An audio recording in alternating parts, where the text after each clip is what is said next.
my friends, welcome back to another episode of Land Stories Live. I am your host, Dave Deniston of Generation Family Properties, LLC, where our goal is to help hundreds of people just like you own land. And we would love to tell your land story. Today, I have the honor of having not one, but two special guests with me. Our first guest is the host of an award-winning television series, Fisher's ATV World. Aired nationally 20 years, all kinds of networks, Outdoor Channel, Destination America, NBC Sports. This guy has ridden ATVs and SXSs in every state, as well as 4 countries. They do a bunch of off-road events, have fun.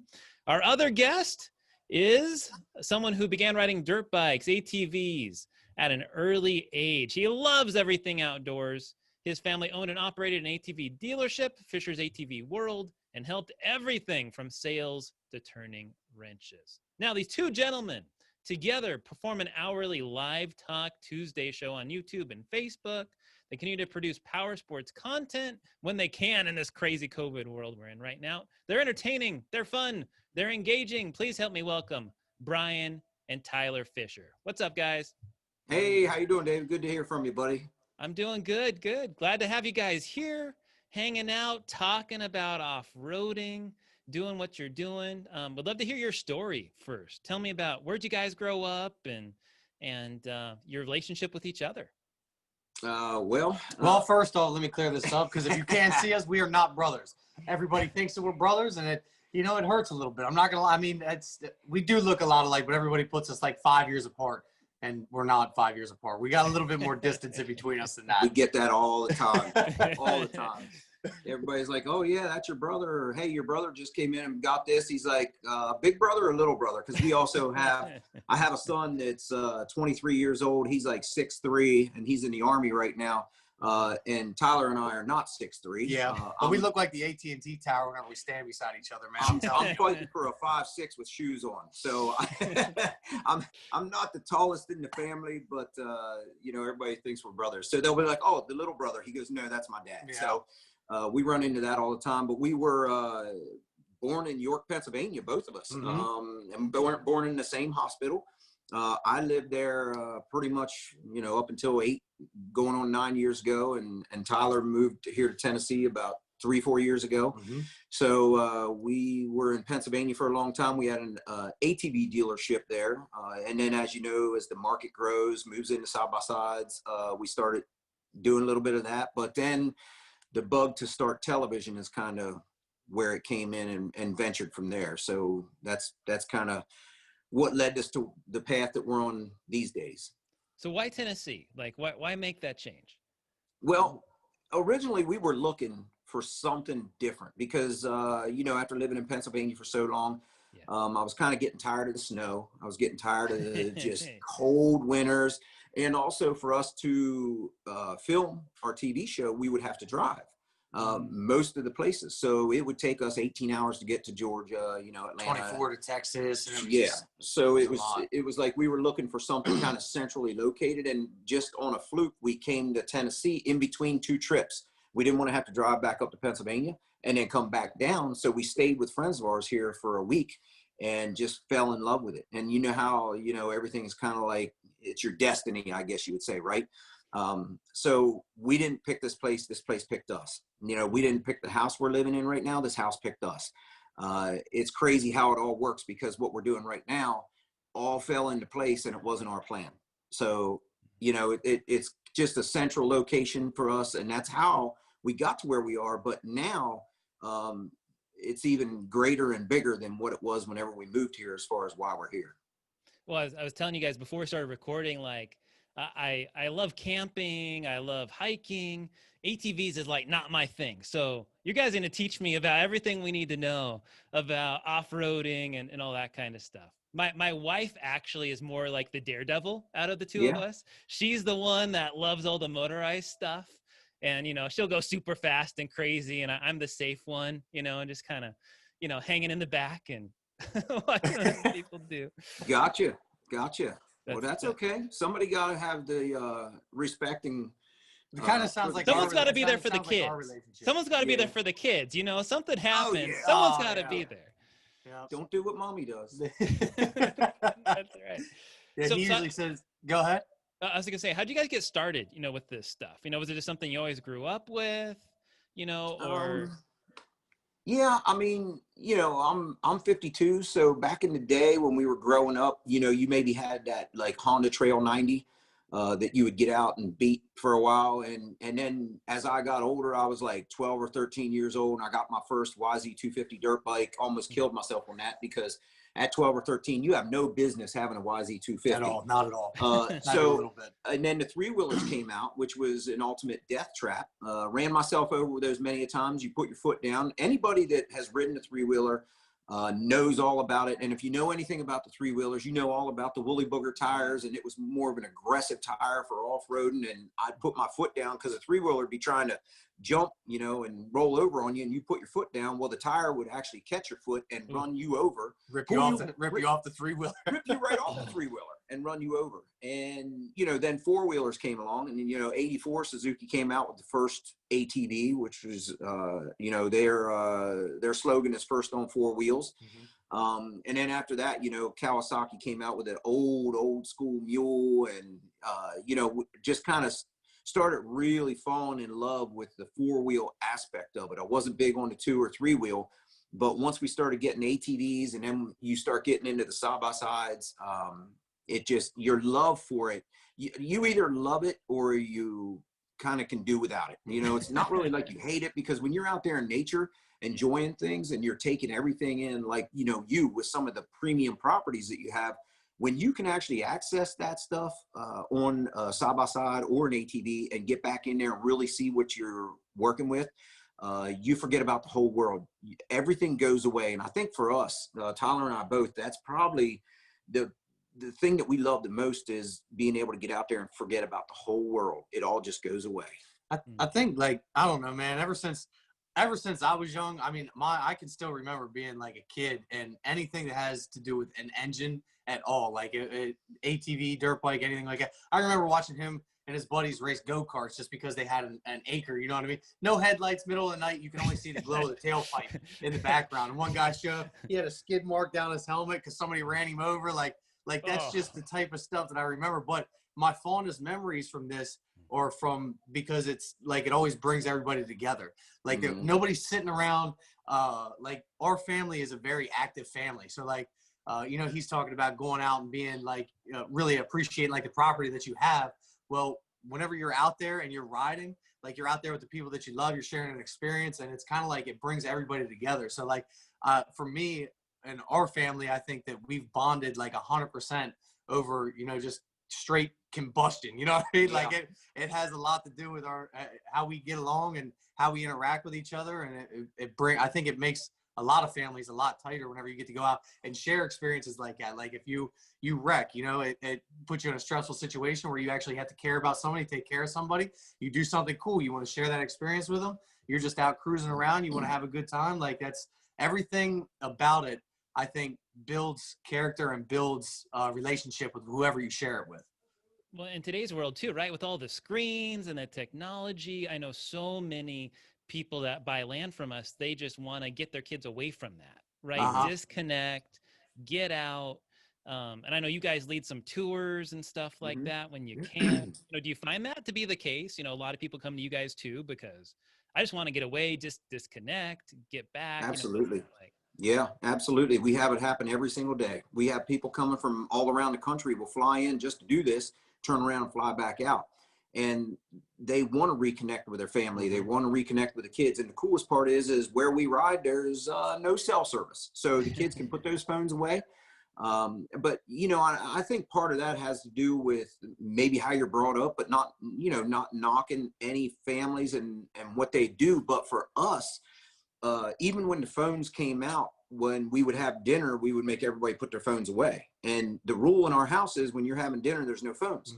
And even if the kids had friends over, there was no phones. Like, don't get your phone out while we're having dinner. This is our time to talk and communicate. Even if we took the kids on a cruise, the phones got locked up in the safe until that ship got back into the port. And that was mainly because we were in international waters. You know what I mean? That's expensive whenever you send a text message out there. And we wanted to enjoy everything. You know, it wasn't about the phones. It was about spending time with friends and family.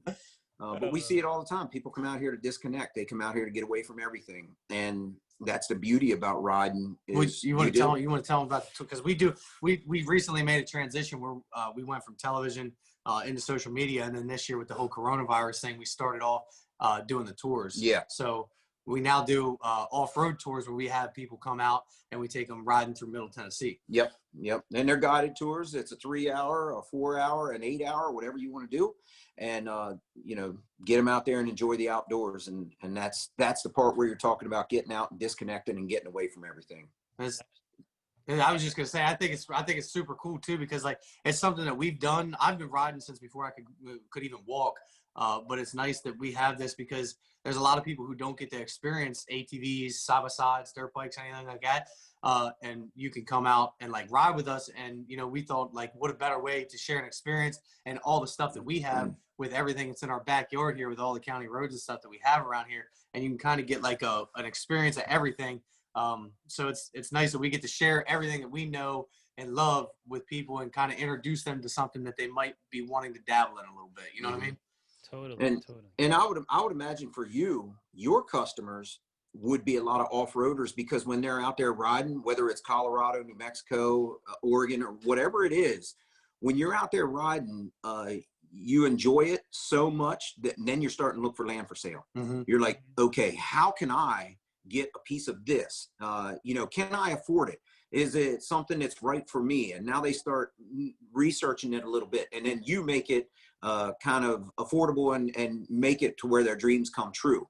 So the side-by-side and ATV people are probably one of your major clients. Oh, absolutely. And people that go hunting, fishing, you know, any outdoor activity, people just want to get away from the city, disconnect. They've been wanting to do it forever. Those are our clients for sure. And they actually have an opportunity to do it. Most people didn't know. I can make monthly payments on land and own the thing, because banks aren't going to do it. That's the thing with land. Banks aren't going to lend you money on it. Well, I'd love to know. So I see you guys, you're getting out there, right? Before this year, you had camera, you had equipment, going out and filming stuff. So I imagine you're on the road, off a trail somewhere, you have all this equipment, and something falls off. Something gets lost. So I would love to know about some times that maybe that happened to you guys, because I'm sure that stuff ain't cheap, you know, that you use. Man, we have. We actually just talked to, so we do you talked about it at the beginning. We do a live talk show like on Facebook and YouTube every Tuesday, and we just talked about losing camera. And we had cameras, we called them throwaway cameras. They were throwaways, and they were $15,000 a piece. Yeah, like that was the cheap cameras. They were throwaways. They were disposable. You knew going into it that at the end of the season or sometime during that season, it was going to be trashed. It was going to be wiped out. Yeah. And even though, you know, we would get warranties and stuff, they never covered it. You know how it is. The warranty doesn't cover a lot of stuff. And then when they do have it, they have it for 6 months. So you lost half your shooting season. Yeah. So I know we've been in Costa Rica, and I mean, we got caught in a torrential downpour in Costa Rica in the rainy season. And we lost 2 cameras in one shot and had to like use this little cheap handy cam to shoot the rest of that while we were there, and then tried turning it into like, you know, the Outdoor Channel and they're like, man, the quality on this thing is horrible. I'm like, yeah, well, it's vintage. Like it's, you know, it's supposed to look like that. Man. But you know, we've lost many cameras. And sometimes you lose 2-way radios. You spend all this money on 2-way radios. Someone stops to get the shot. They lay it down, jump on. We've lost a lot of 2-way radios. 10 miles into it, and they're like, oh, hey, where's my radio? That's gone. So helicopters, drones, now that they're a big thing, I've wrecked many of them. He's not allowed to fly anything anymore. I don't get he's it done. He's not allowed to fly anything. His flying licenses, his pilot license is revoked. Nope. He's wrecked too many of them. I let Call of Duty fly from now on because he's good with the buttons and all that. I'm not very good at it. I wrecked many helicopters. And I will tell you, man, it's not just about like getting stuff lost. There's a lot of stuff that happens out on the road. Let's put it like that. So like our travel season would be from like March to November. And when I say travel, I mean like we would leave 5 days a week from March to November. Like we would leave like a Thursday, come back Monday, enough time to wash our clothes, and leave again on like a Tuesday or a Wednesday. So it makes it very difficult. And I will tell you that it creates a very strong relationship. I spend anywhere from 16 to 18 hours with my dad every single day for the past, I don't know how many years. In a vehicle, in a bus, whatever it was. And you can't get away. It doesn't, just because you're beefing doesn't mean that like you don't get to talk to him. You know what I mean? Yeah. You guys aren't doing the Homer and Bart thing, so you must be doing all right.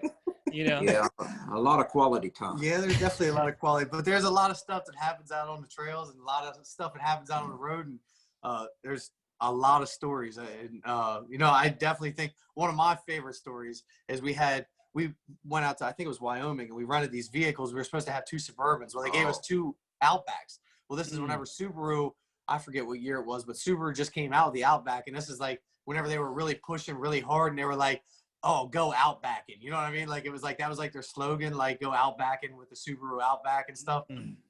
Well, we decided, me and the other cameraman, decided to go outbacking. So we took all the dirt roads out in Wyoming, ended up in like South Dakota or something. And we ended up tearing this car up pretty bad, but we didn't tell him about it.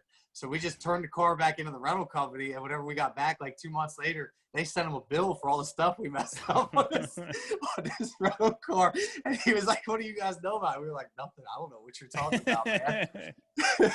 It was the hackers. The hackers. And then we filmed it. So we ended up finding a video of us wrecking this thing. Oh, they were trashing it. Yeah, they thought it was funny. Yeah, hey, I'll tell you what, you can go anywhere in an Outback, that's for sure. Well, they tried. Let's put it that way. Oh man. So what's your guys' like favorite place? I'm sure you go all around the world, all around the US. You know, if you could go someplace, where are you gonna go off-roading and ATVing? I know. Well, I mean, the trip he just talked about, Wyoming, Bighorn Mountains. Bighorn Mountains of Wyoming. Absolutely. Is probably still one of our favorite, because on that trip, we were out there a couple times, but we would see 300 moose, 700 to 1,000 elk, 200-300 mule deer on our rides. Wow. And you could get pretty close to them. And there was no cell service, and we were in the middle of nowhere. And I think for us, that was probably one of our favorites. Now, Alaska's cool. Costa Rica's a whole nother ball game. Montana, Wyoming, there's just so many cool places, but probably Wyoming. Wyoming's probably my favorite. Even though that there wasn't very many trails out there, I thought that it was really nice out in Kauai too. Hawaii, Kipu Ranch Adventures. They have a rental company out there that like, it's really the only ATV and you can go out there and like do commercially. But they filmed a lot of movies like Jurassic Park and stuff like that out there. Actually, our friend Anton, he does that out there, and nice. He took us out there and took us riding. But it's so beautiful out there that it's like almost breathtaking. Like, and you don't want to like get crazy, or you just kind of want to like cruise and like look at all the stuff that's out there, because you could see the stuff that they did in the movies, like whenever you're driving past it. So it's like it's just crazy. But that would probably be a close second as riding in Kauai. Yeah, that's awesome. That's awesome. Yeah, I'd say our favorite places. We just went out to Estes Park in Colorado, and that was awesome. Just all the national trails out there. I'm sure you could probably do ATV stuff out there. I don't know, but yeah, Colorado is a pretty big riding state. Yeah, they are, but they have a lot of restrictions on 50-inch machines, don't they? Yeah, certain states have a restriction, like Utah, the Paiute Trail. A lot of that trail is 50-inch width, and that's the thing. You got to look wherever you're going to be riding what the width restriction is, because some of it's 50-inch, some of it's 64-inch. But now they're making side-by-sides so big that they're like 72 inches, and then you start putting different tire and wheel packages on them. Now you're at 74, 76. Next thing you know, you're at 80 because they got it offset so much. But a lot of those really, really wide side-by-sides and the offsets on the wheels is typically in the dunes, because you want a nice wide stance when you're going up there carving and, tail whipping, so to speak. You want it nice and wide so it doesn't roll over on you, because the tighter the machine, the less ability you're going to have to take a corner really cool like they do in the videos. You will end up laying it over. So that's something that, like, I don't know, about your listeners and stuff, but like if you're looking for land and you happen to find land that like butts up against something like a state land that you're allowed to go ride on, like a state park or something like that, and you have intentions on buying this land because you're going to ride this land and then ride over into the state park, you got to know the regulations of wherever you're at too. So like he was saying, like, 50-inch machines, like some states have it. So like you can't have a machine over 50 inches. And they mainly have that because you really can't get by if you have anything bigger than 50 inches. Like, so just, you got to do your research before you go ahead and just jump in and think that like everything just kind of like is going to be all right. You know what I mean? Well, I think that those are great things to know for everyone to be aware of. Like, me not being like the motor guy, like what should I be looking for, in terms of if I wanted to buy an ATV outside of the size, like what sort of specs should we be looking at, how should I be thinking about buying something? Or that's like the most common question that we get. And the thing about that question is it is so broad because everybody has their stuff set up different for different parts of the country, and it depends what you're going to use it for, how you're going to use it. Are you looking for something sporty? Are you looking for something sport utility? Are you looking for something 100% utility? Are you going to tow with it? Are you going to cut up wood and throw it in the bed? Are you just looking to get out there and get crazy and get after it and ride like a maniac? There's a lot of different things. And then also you got to start looking at your budget. Do you have $30,000 to spend on some of these high performance side-by-sides that are coming out, or an ATV? You can look at, say, a Can-Am Outlander ATV that will run $13,000 to $15,000 for an ATV that one person rides on. And then that ATV is going to be louder. It's going to be more sport oriented. So if you look at something like a Yamaha Grizzly, that's not as expensive and it's more user friendly. It's more outdoor friendly. A lot of guys use that for hunting.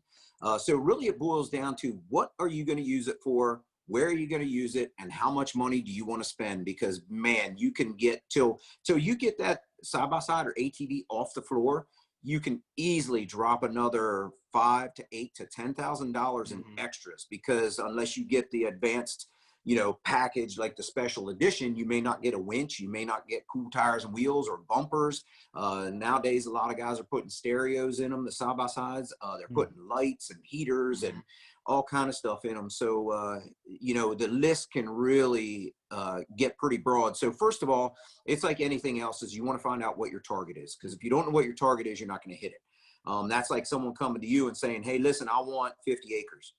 Well, right. Okay, if you want 50 acres, where do you want it to be? What kind of access? What are you looking to spend? What are you going to use it for? That's the biggest thing. I mean, you could sell them 50 acres almost downtown on the edge of town, or you could sell them 50 acres in the middle of nowhere that nobody's around. So it's the same concept. You just got to know what your target is, and that's going to determine where to start. Then it's a matter of, okay, now we have Honda, Yamaha, Kawasaki, Polaris, Can-Am, even Arctic Cat's trying to make another comeback at it. And then I mean, it's going to hurt some feelings, but you can't buy in to what the media is saying about off-road equipment. Like the shootouts, that's fake news. That's all fake. That is bought. Yeah. The shootouts are basically advertisements. And they tell the publishers of the magazines and et cetera that, hey, you know what, if we don't win this shootout, you're not going to have any advertising dollars. So hold on, let me clarify real quick. So a shootout, for those of your listeners that don't know what a shootout is, or like a comparison. So it's a comparison is what it is, but they have magazines. There'll be magazines that come out and they'll say shootout between 1,000 cc's. Like it'll be, and what they'll do is they'll put it through like a course. Like they'll say that it's a course. But it's really like everything's already done. You know what I mean? Like they already know, they put them in a certain placement, and then they think people will buy that unit off of whichever placement it comes in, and they'll give it pros and cons and say why this one's better than the other one. All that stuff is all bought. So you cannot trust like the magazines, stuff like that to get your information from whenever it comes to buying a side-by-side. And I will also add that it's not what you don't pay for on the front end, you're going to pay for on the back end. So like there's manufacturers out there that you'll end up, you're going to pay for it whenever you pick it off the floor, but it's going to last a little bit longer than if you go and get, a $12,000 or $15,000 side-by-side, because so much more stuff is going to break. You're going to have so many more problems. You're going to end up paying even more in the long run than just paying for it in the front. You know what I mean? So there's a lot that goes into buying a side-by-side, and buying used is even worse. That's like a whole nother hour long like thing we could talk about. But it's not like buying a car, because car miles, like road miles, and trail miles are completely different. So I just wanted to clear up the whole shootout thing. I apologize. I mean to cut you off right there. If you look at like a used ATV or side by side, you see videos of people taking these things up to the handlebars or the steering wheel of water. And those guys are going to sell those eventually. Well, now you're starting to look at bearings and engine components, and water's getting in where it ain't supposed to be getting in. So they pull this, oh man, it's only been driven on some hard packed trails. We really didn't. You can pretty much look at a used vehicle and tell right out if this thing's been beat or if it's been really taken care of. So, that's a whole nother thing too, of do you want to buy used or do you want to buy new? But like Tyler said, you're going to pay for it now or you're going to pay for it later. You're going to end up paying for it, though. Yeah. If you're getting in it, you're paying for it. I'm telling you, you can look, if you're looking at coming fresh straight into the side-by-side world, you can guaranteed expect to spend 25 to 30 grand, like within the first year or two, for a fact. Doesn't matter whether you buy used or new, you're 100% going to spend 25 to 30. And then you got to figure a truck, a trailer, and all the other things that go into it. Your safety equipment, helmets, goggles, gloves. And there is no perfect vehicle. Every single vehicle has something that will go out on it that's notorious for going out on it. If it's a clutch, right now we have 15 side-by-sides that we do our tours with. 10 of them are Polaris Generals. We are a Polaris Adventure outfitter. Those clutches are garbage. They're going out on every single unit at 1,800 miles. So now we have to replace all the clutches. So now if you look at just a belt's $200. So now you got to start looking at replacing clutches. You're going to get into it for at least $1,500 every machine. So you got to just do your homework and figure out, okay, what's the pros and what's the cons, and what am I willing to have to work on? and we're coming out of like $1,500 because we had to buy like 20 of them. So like if you were just buying one, it would have been like $2,200. You know what I mean? Like it's like buying in bulk. Yeah, buy in bulk. So as you look at the different brands, right? Like I think of cars, for example, Honda is kind of like the reliable, doesn't break down as often, or like Nissan, for example, right? You get more horsepower usually in a Nissan, a little more power than like a Honda. How do you guys think about like the brands? If you look at Polaris versus Honda versus Kawasaki or whatever. I think that now, and I'm gonna answer first, and I'm gonna let him answer because I don't want to repeat anything that he's gonna say. Because now I'm gonna go ahead and take the ball and roll on this one. So I will say, I think that each brand has their strengths and has their weaknesses in certain areas. Like whenever it comes to reliability, Honda you're not going to beat it. There's no way. So they don't have a belt. They have an actual transmission. So you don't ever have to worry about a belt going out. You know what I mean? Whenever it comes to Can-Am, you're going to get a comfortable ride. It's a very smooth, very comfortable ride. It is a little bit louder. Polaris, you're going to end up paying for some parts. Kawasaki, the way that it's looking now, and I think it's going to be within the next 2 or 3 years, is every single manufacturer has kind of taken bits and pieces from a side-by-side that somebody comes out with. So like 2021, somebody will come out with a side-by-side. Well, in 2022, another manufacturer is going to steal something from that side-by-side and put it on. So like within the next 5 years or so, I think that all the side-by-side, they're already so close. Like they are like, they're starting to look alike. They're starting to look alike. They're stealing the same ideas. Like you'll notice like Can-Am, a couple people took the idea of putting a shock tower through the front end. So like you can see the shock sticking out of the front end, like cosmetically, they're looking the same, putting them together. Like you can only exceed so much and you can only do so much. And eventually they're going to take so many ideas and it's going to be all on the same playing field, but they're still working through their growing pains right now. And as of right now, everybody kind of has their things that they're working on, their strengths and their weaknesses. But I think that it's going to be such a close race that it's going to become a brand loyalty thing within the next couple of years. It's just going to be like, oh, I've always driven Honda, so I'm just going to ride with Honda. You know what I mean? Even though it's the same identically as it could be to Kawasaki. By the way, Kawasaki just came out with their first sports side-by-side, and they absolutely knocked it out of the park on their very first one. Honda came out with their first sports side-by-side, and I think that they could have did way better. Yeah. I'm done rambling. You go ahead. It's your turn. Well, I will say this, when you think about manufacturers, and that's what a lot of people think about, they think, oh, I'm going to get this because my buddy has it. Well, another thing you want to take into consideration, and a lot of people don't think about this until after the fact, and then you're kicking yourself in the butt, and that is dealer and dealer support. How well is your dealer? How close is your dealer? Because we have to drive an hour and a half one way to our dealer that has the best service and the best support. Our local dealers 30 minutes away don't know anything, and they're horrible. So that's one thing you got to really take into consideration is what dealer are you going to be working with and what kind of support are you going to get? Because you could have a Honda. You could have something that's very reliable, but the dealer is not willing to work with you. They're not willing to back up warranty stuff. They're always slow. Right now, our local dealer is 5 weeks out on service. Wow. So now you're losing 5 weeks off of your machine. And if something else happens, it could be longer because now with COVID, all the parts are on back order. There's people not only getting their parts in 2 days anymore. Now they're getting them in 2 weeks and 3 weeks. So now that's pushing everything back. So you need to really consider, okay, what manufacturer am I going to go with and what dealer am I going to work with? Because that's one of the biggest things. The dealer it makes or breaks a relationship. Yep. And, I will tell you that I know that being out for the listeners that are going out and, buying land out in the Midwest there, I mean, everything is spaced out. Like you're going to drive. Yeah. It's not like a big city out there. So whenever you're looking at buying property, whenever with whatever you guys got going on out there, I know that it's a hike to get anywhere. I know it's easier to take a puddle jumper sometimes to go from one place to the other. By the way, I'm terrified of puddle jumpers. They literally dropped 500 feet on us like that. And he's puking. I am scared to death. We were just flying 500 feet straight down, and they just keep flying. Yep. I don't know. It's terrifying. But, yeah, that's what you guys get whenever you're out there. But I know it's a hike to go anywhere. To find a good dealer, you probably have to drive a good ways because I think the dealers don't respect the customer enough. Like, just for example, I went into a dealership. I'm not gonna vent about this again. I promise. I'm not gonna get. I'm not. I was very upset about this, and it's not that I walk around like, oh, I'm somebody. You have to treat me that way, but you don't know who the person is that's coming into your dealership. You know what I mean? You have no idea. So you always treat everybody the same way. Well, I was coming in to drop off a side-by-side, and I'm in the market to buy a street bike. I mean, you don't know how much money I'm getting ready to spend. I could come in there and drop 25, 30 grand. You have no idea who I am. You know what I mean?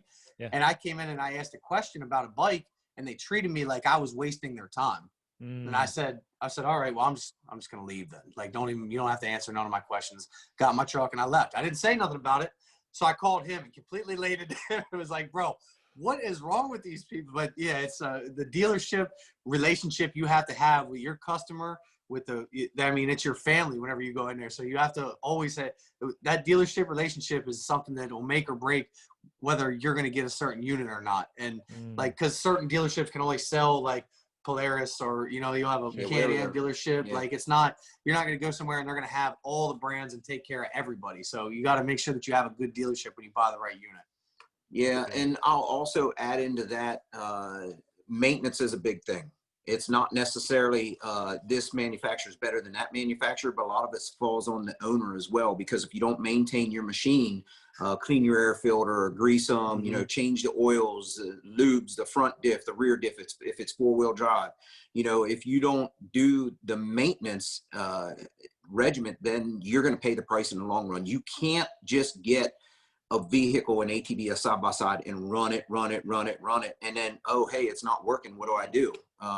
So a lot of that falls on the owner too about the maintenance. So you don't have to rely on the dealer as much.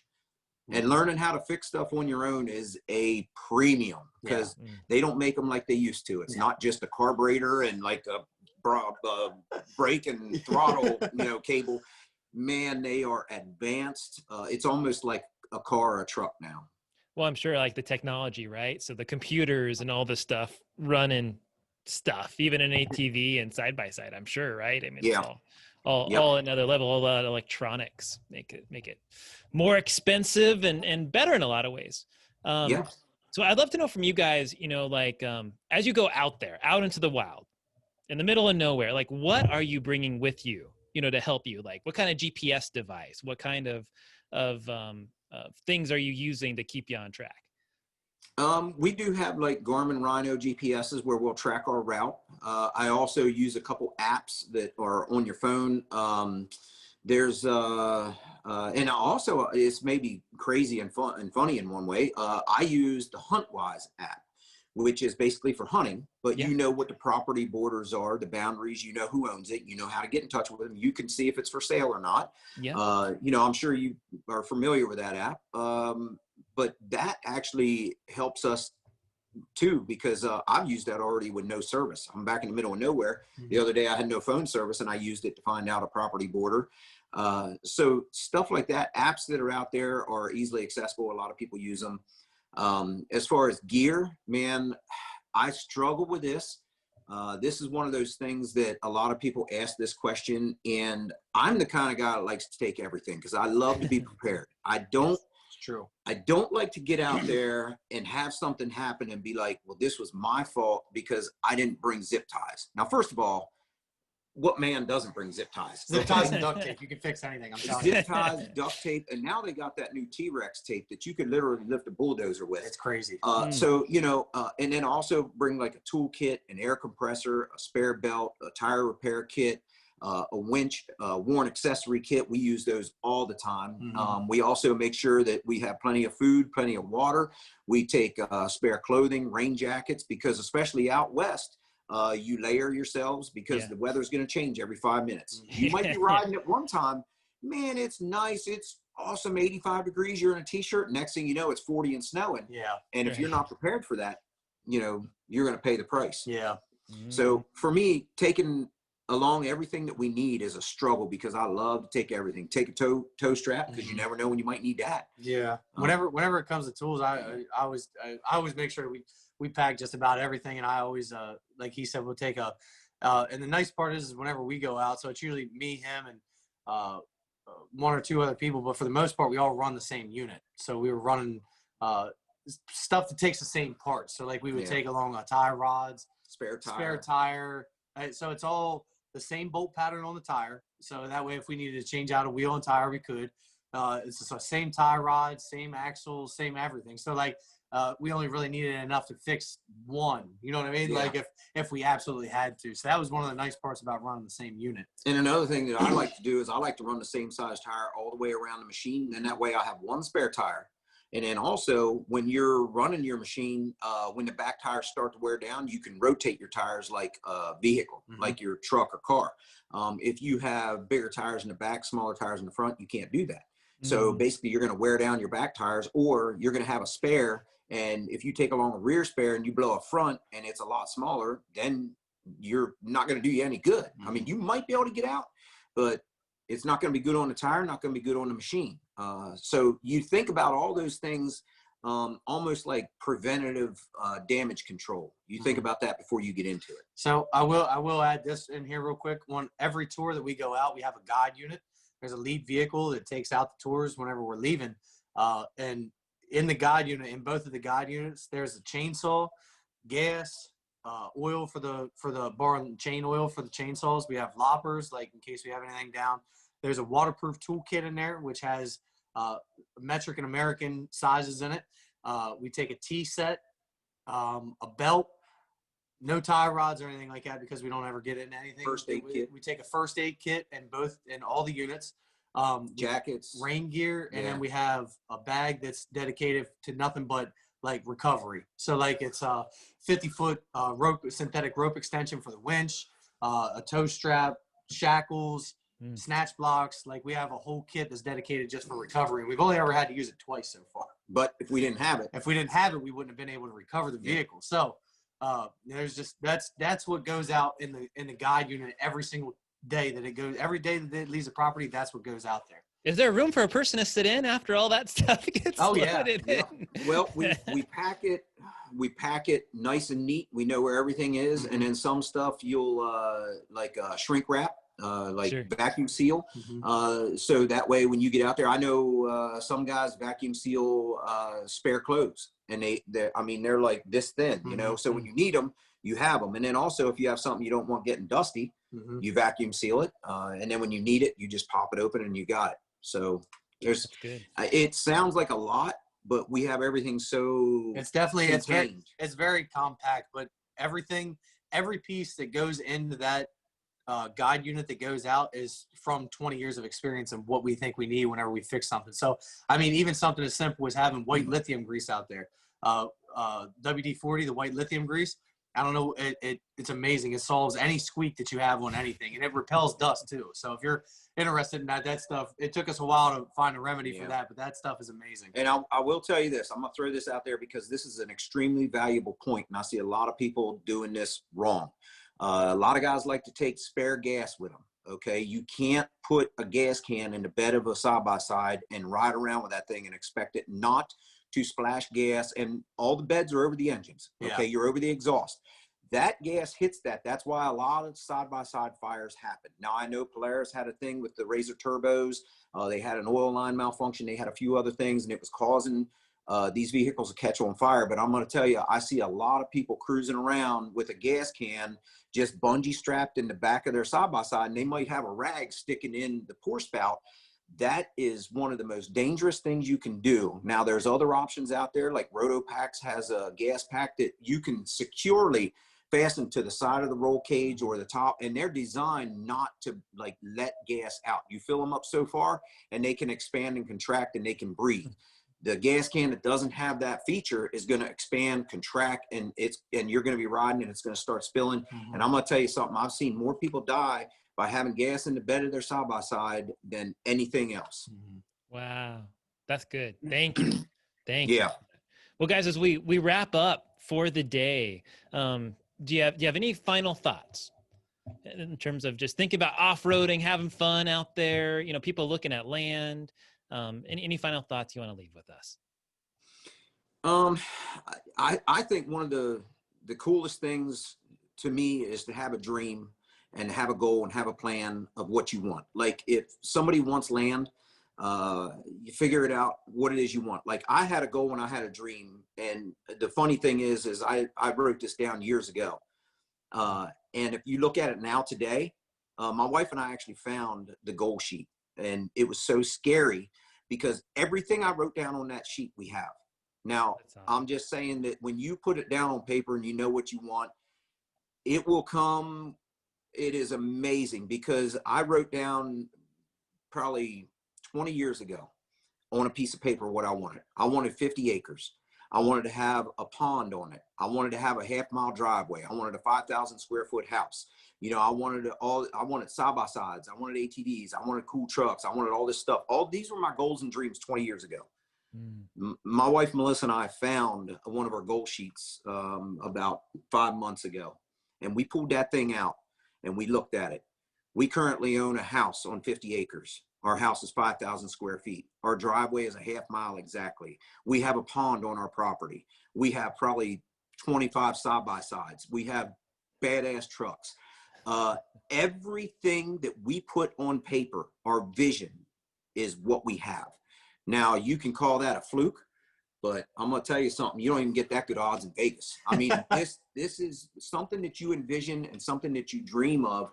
If you want something to go hunting, if you want something to go fishing, you want something to spend time with your wife and kids, if you want to build a cabin, if you want to have a place where you go and stay in a tent and have a fire, okay, what is it you want? And I think you're an excellent resource for people that are looking for land in your areas that you have. Because like you said, banks aren't going to give you a loan for it. So you're basically financing people's dreams. So just know what it is you want and, you know, reach out to David. And I'm telling you, man, it's amazing once you start thinking and dreaming and looking at things, how it all comes together and everything happens in its own time for a certain reason. So if you don't get one piece of property and you're bummed out, don't worry because there's something better coming your way. That's right. That's good. Good stuff. Tyler, what about you, buddy? Any other? Man, I don't know. I want to give David and the listeners a big old shout out. I mean, it was awful generous of David to donate that 200 acres to Fishers Off Road. I always wanted land in New Mexico. Always wanted to land in New Mexico. So guys, just want to tell you, thank you. David is such a generous man for that. We're going elk hunting. Yeah. No, man, I just appreciate the opportunity to get and hang out with you today. I had a blast sitting here hanging out and messing around, and it's always good stuff. I can't ever compete with what he has to say. He has a lot more experience than me, and he is way more educated and diverse whenever it comes to certain things. I can tell you that. But I had a lot of fun today, and I'm happy I got to hang out with y'all. Your older brother. My older older brother. brother. Yep. Yeah. I always tell everybody, they're like, man, you guys can't be 5 years apart. I said, well, that don't do me good. I'm only 28. You know what I mean? So that puts me at like, that's him at like, in his mid 40s. That puts me at like 35 to 36. I'm like, he's aging more like wine. I'm aging more like milk. You know what I mean? All right, you guys. Well, we're going to link in the show notes to your YouTube, your Facebook, any other things you want people to check out, to get in touch with you or check out the tours you got, anything like that. Yeah. I mean, our YouTube, Facebook, Fisher's Off-Road Rentals is our page for our rental stuff. If you got any questions, we're on Instagram too. Just shoot us a message. We get a lot of questions, and then that's where a lot of our videos come from. People send in questions. We're like, hey, that's a great question. We should do a video on that, especially if I get like 3, 4, 5, 6 questions on that same exact thing. And, when you're first getting into this sport, it's a little overwhelming. And there's no such thing as a dumb question. Some people are like, man, I don't know. This is a totally stupid question. And if you look at like our YouTube channel, we've got everything on there from how to use a ratchet strap, which some people are like, oh, that's dumb. Yeah. But you don't know how many people sent me an email saying, dude, this thing really helped me out because I didn't know how to use a ratchet strap. So we just are here to help people out any way we can. And so check out our social media outlets, fishersoffroad.com. Get a hold of us, and we'll answer your question and help you out. And if you find yourself in Middle Tennessee or anywhere in Tennessee, come check out Fisher's Off-Road Rentals, man. Yeah, man. Come and ride with us. I would love to take you guys out. On the 200 acres that we're donating. Yeah. We're getting ready. We were actually looking at branching out into New Mexico. I heard that somebody's donating land out there, so I don't know. Good work. All right, you guys, that wraps up the episode for today. Brian and Tyler Fisher, thank you for joining us. My friends, make sure to tune in every week. If you have a question about land, would love to hear from you. Contact at genfamproperties.com or submit them right through Facebook. Thank you again so much for tuning into Land Stories with me, Dave Deniston, and today, Brian and Tyler Fisher. Make sure to check out all of our properties at www.genfamproperties.com. And if you're looking to talk about land, let's chat. Give me a call, 775-234-2058. Thanks so much. Bye-bye.